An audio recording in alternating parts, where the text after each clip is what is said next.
In this chapter, we are going to learn about what exactly is history. History म्हणजे नेमकं काय हे आज आपण या चॅप्टर मध्ये शिकणार आहे. आपण दोन डेफिनेशन वरून म्हणजे इतिहासाच्या दोन व्याख्यांवरून इतिहास म्हणजे नेमकं काय हे समजून घेणार आहोत. History is the study of past and future events. The second one is history is a science that tell us about event in the past. याचाच अर्थ असा की भूतकाळात घडून गेलेल्या घटनांचा अभ्यास करणारे शास्त्र म्हणजे इतिहास, किंवा इतिहास म्हणजे भूतकाळातील आणि भविष्यकाळातील घटनांचा अभ्यास. अशा प्रकारे इतिहासाच्या दोन डेफिनेशन आपण समजून घेतलेले आहेत. परंतु हिस्ट्री हा मूळ शब्द आला कुठून, म्हणजे याचं ओरिजिन कुठून आलेलं आहे हे आपण पाहणार आहे. तर ग्रीक भाषेमध्ये हिस्टर या शब्दाचा अर्थ लर्न वाईज मॅन असा होतो आणि पुढेच याची थोडी डेव्हलपमेंट होऊन हिस्टोरिया हा शब्द जन्माला आला, म्हणजेच फाइंडिंग आउट नेरेटिव्ह हिस्ट्री असा त्याचा अर्थ होतो. त्यानंतर लॅटिन भाषेमध्ये याच्यात चेंजेस होऊन हिस्ट्री असा शब्द तयार झाला. त्याचा अर्थ होतो लेट मिडल इंग्लिश. असा हिस्ट्रीचा किंवा या हिस्ट्री शब्दाचा जन्म झाला. तर हिस्ट्रीचा अर्थ तर आपण समजून घेतला, परंतु हिस्ट्री पण नेमकी आपल्याला शिकायची का बरं आहे, व्हाय वी स्टडी हिस्ट्री.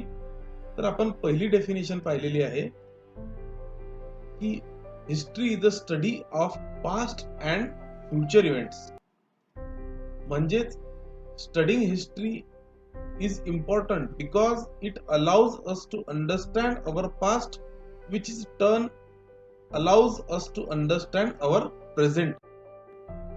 मग नंतर प्रश्न उद्भवतो की हा इतिहास शोधला कोणी, हा इतिहासाचा अभ्यास करायचा कसा. तर बघा, आपण थोडक्यात समजून घेऊया की someone who studies the past is called an historian. म्हणजेच जो व्यक्ती इतिहासाचा अभ्यास करतो किंवा ऐतिहासिक गोष्टी शोधून काढतो त्याला इतिहासकार असे म्हणतात.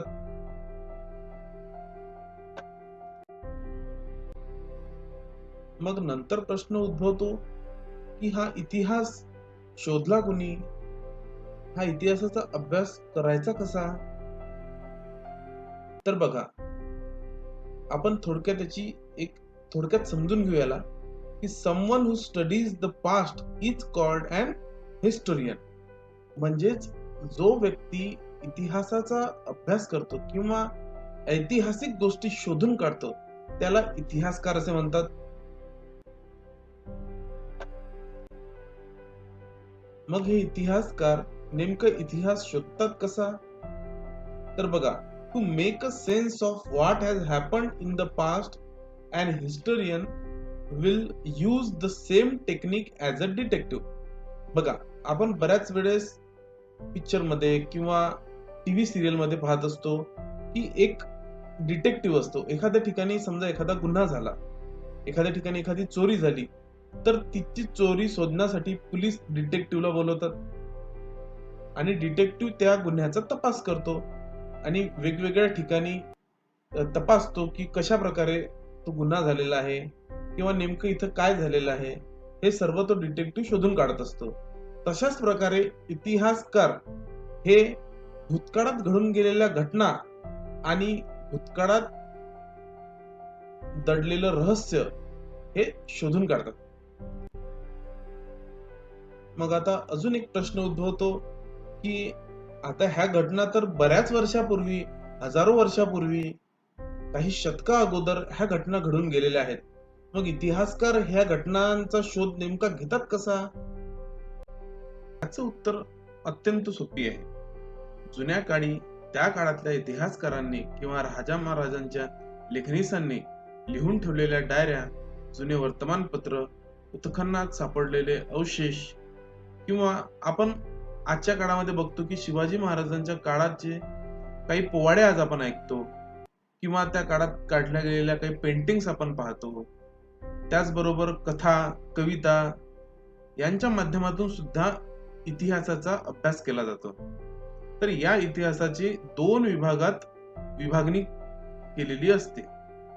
एक म्हणजे प्रायमरी सोर्स आणि दुसरा म्हणजे सेकंडरी सोर्स.